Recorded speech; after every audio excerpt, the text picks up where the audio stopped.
All right, welcome back to the first outdoor edition of Eye in the Sky. Huge game.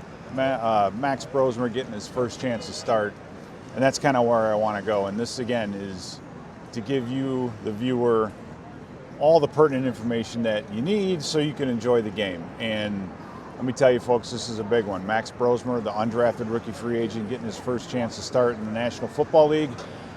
Unfortunately for him, he gets to do it here. It's in beautiful Seattle, Washington. However, this is not always the greatest place to play, and it's very difficult. The crowd noise, outdoor conditions, the whole thing. So Max will definitely be put to the test. So what do we need to know? First thing is this, is Mike Macdonald is 3-0 against quarterbacks who are getting their first start. Okay, he's allowing 10.7 points per game, 0 passing TDs, 5 interceptions, and a 52 passer rating to opposing undrafted rookie quarterbacks who start against him. So that could be a problem. But the Seattle defense is good. They rank top 5 in a number of different categories. Quarterback hits, yards per play, that's run and pass. So on a per play basis, they are in the top 5 in the NFL. 36 sacks, it's the most that Seattle's had through 11 games since 2006. So they're getting after the quarterback. 193 pressures, most in the NFL, but the way they're doing it is different, meaning they're not blitzing a ton. They can blitz, they sometimes choose to blitz, but they spread it out. So it's not one guy making a bunch of plays. I mean, take a look at their 4 starting defensive linemen. 21.5 sacks between the 4 of them. Uchenna Nwosu, 5.5. Leonard Williams, 6. Byron Murphy, 6. DeMarcus Lawrence, 4. So 21.5 sacks between those 4, meaning there's not one guy to stop. It's kind of, they play very, very well together. And we could be down a couple of offensive linemen. We don't know that yet. So this is going to be a bit of a Herculean task for the young man. I'm not trying to ratchet down expectations. I still expect Brosmer to do a very, very good job. It's just the upside, right? The NFL gods are not fair. So Max is getting his first chance to start here. I got my first start against Barry Sanders and the Detroit Lions. That's not fair either. But it is what it is, and you got to take advantage of it. So a very, very good defense. Seattle has won 5 of the last 6. All right.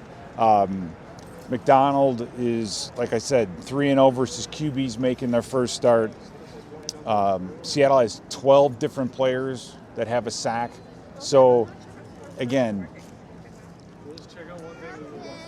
people say they don't blitz a lot. I watched the film on Cam Ward, the rookie quarterback from Tennessee from a week ago. They blitzed the living tar out of him. So if I'm a defensive coordinator, I'm going against a rookie quarterback getting his first start. I expect Seattle to pin their ears back and get after it. Now, offensively, that's where things are going to be interesting only because of this. We all know about Sam Darnold. We'll get to him in a minute.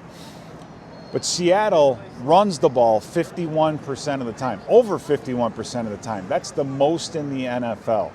So if you're going up against a rookie quarterback, right, you can play the long game. You can sit back and just run the football. And I expect Seattle to do that.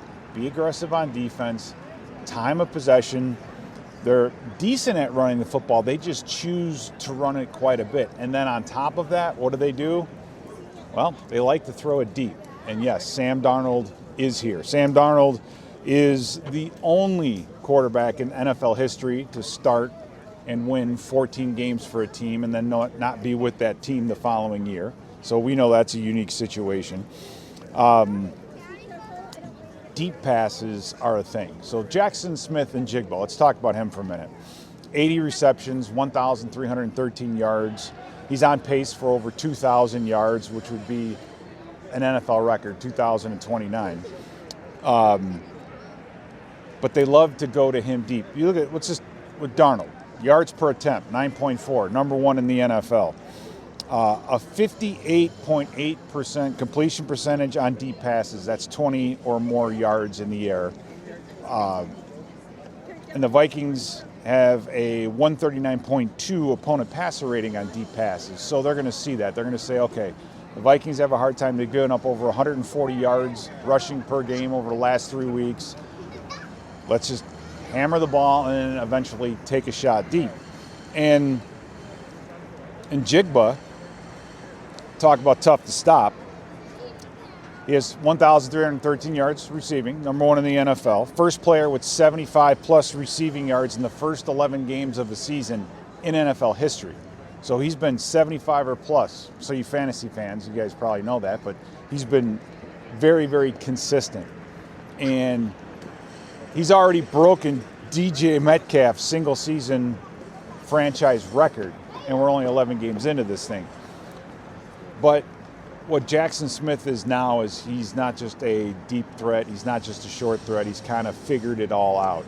And then combining him with a guy like Darnold, who has that down the field accuracy that not a lot of quarterbacks do, has created a great environment. So I look at Seattle and say they're just going to try to run the football and then take some shots deep and try to, when the opportunity arises, and just try to take the top off this, get up a couple scores, really put the pressure on the Vikings' young quarterback, and go from there. So, all that being said, this is going to be a very tough task for Max Brosmer. However, instead of looking at and dwelling on the negatives, just think about how good it's going to be if Max can pull this thing off. It'll be almost a miracle if Max can come in here and beat these Seattle Seahawks in Seattle with this offense and with the Seattle defense. So that's it from us here. It's a beautiful day here in Seattle. I mean, seriously, take a look around. You got Mount Rainier. I mean, it's unbelievable. One of my favorite places to be. Well, we got a job to do, and we'll see you at 3:30 on Sunday. All right, so I just finished my Flipkart video, but I'm walking around and I see this guy with the Aaron Jones signed jersey, and I had to ask him, what is your name, sir? Oscar Serrano. And Oscar, how do you know Aaron Jones? I'm his personal barber from El Paso, Texas. So you come up to all the games to cut his hair or to help with him or give him what does a personal barber do, I guess? Yeah, pretty much travel where he goes. We try to do it once a month, get to wherever he's at and give him a good look. Have you been out here in Seattle before? Yes, last year, and they beat Seattle last year. We were so here. you're the good luck omen, right? I hope so. The quarterback went on the opposite team, so we got to see. We're getting the first chance to see Max Brosmer. Do you know anything about him? What are your thoughts? No, sir, I did not know nothing about him. How's Aaron feeling? Is he good? Is the hair? I mean, I guess the hair. How do you trim a hair for a sombrero? Is that something that goes with it or no? I believe so, but he really focused more on the beard line, which makes him give him that look that he has with the blonde tips. Okay. And how long have you been? I guess how long have you been his barber? And then how did you guys meet? How did this start? Since 2013 when he was at UTEP, playing running back for UTEP. Okay. His brother just found me at a barbershop, and I met Aaron, and that's how we kicked it off like that. And the rest is just history, yes, huh? Yes, sir. All right. Well, so are there any particular games where you were? I mean, we know about Aaron and his numbers and the touchdowns and everything. But what about you? What game do you remember where you're like, that's one of the best jobs that you have ever done? Like if you were going to do a highlight reel of his look, what games would that be? Maybe the Chicago one. It was a nice skyline, and that was my first game with them, with the Green Bay, actually. Okay. So we'd have to go back in time a little bit. Back in time, yes, All sir. right, well, enjoy the views. Pete, nice to meet you. yourself. Yeah, take care. Enjoy.